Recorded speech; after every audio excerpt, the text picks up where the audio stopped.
Dalam hal penindakan, pemerintah antara lain telah dan akan terus melakukan pengejaran dan penyitaan terhadap aset-aset obligor BLBI yang tidak kooperatif.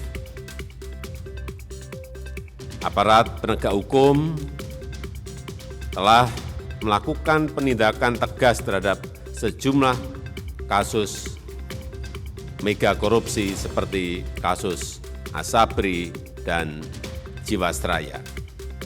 Hal serupa juga akan dilakukan untuk kasus-kasus yang lainnya.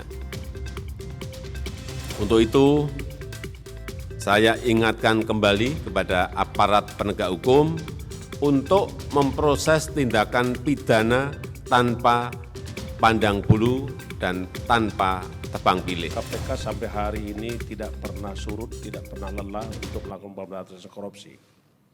Berbagai upaya yang kita lakukan oleh KPK mulai dari strategi pendidikan masyarakat supaya orang sadar dan tidak ingin melakukan korupsi.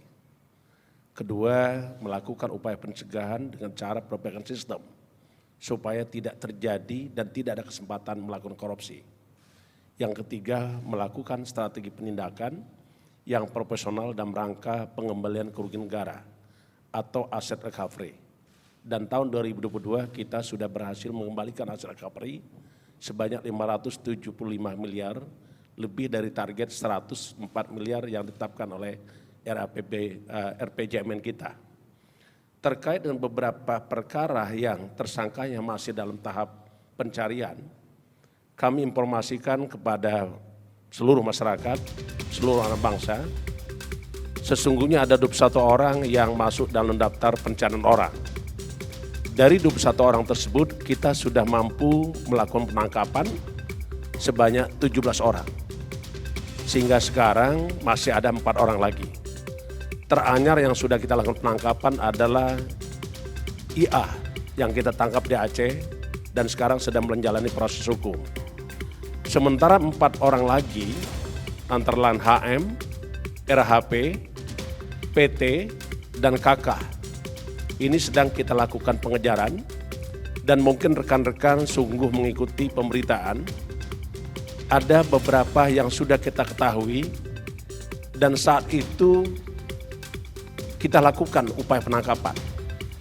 Tetapi sekali lagi saya sampaikan bahwa penangkapan terhadap seorang itu harus berdasarkan hukum dan ternyata pada saat dilakukan upaya penangkapan yang bersangkutan atas namanya sudah berubah.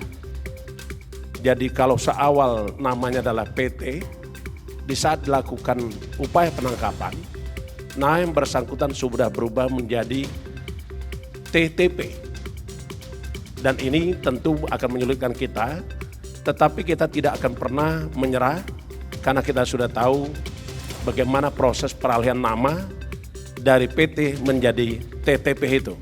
Saya kira itu yang ingin kami sampaikan, bahwa 4 orang kita paham masih melakukan upaya kita untuk melakukan penangkapan yang bersangkutan. Saya kira demikian Pak Bapak Presiden yang kami bisa jelaskan. Terima kasih. Mungkin bisa dijelaskan tadi yang IA tadi berapa tahun baru ketangkep?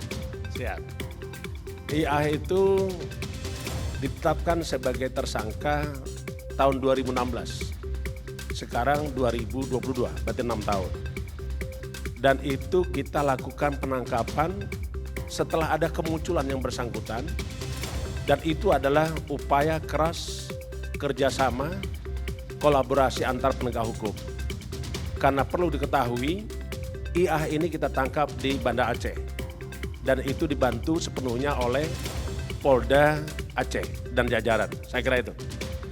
Mungkin menambahkan apa yang tadi disampaikan oleh Bapak Ketua KPK bahwa kami dari Polri saat ini juga sedang membuat kerjasama dengan beberapa negara di ASEAN untuk mempermudah pencarian para pelaku dengan skema police to police. Dan saat ini kami sedang berkeliling ke beberapa negara di ASEAN dan mudah-mudahan ini bisa digunakan untuk membantu melakukan penangkapan terhadap para pelaku atau para buron yang saat ini berada di luar Indonesia, khususnya di negara-negara yang saat ini bisa kita bentuk kerjasama police to police untuk membantu kerjasama dengan seluruh APH yang ada dengan DPO yang bisa diberikan.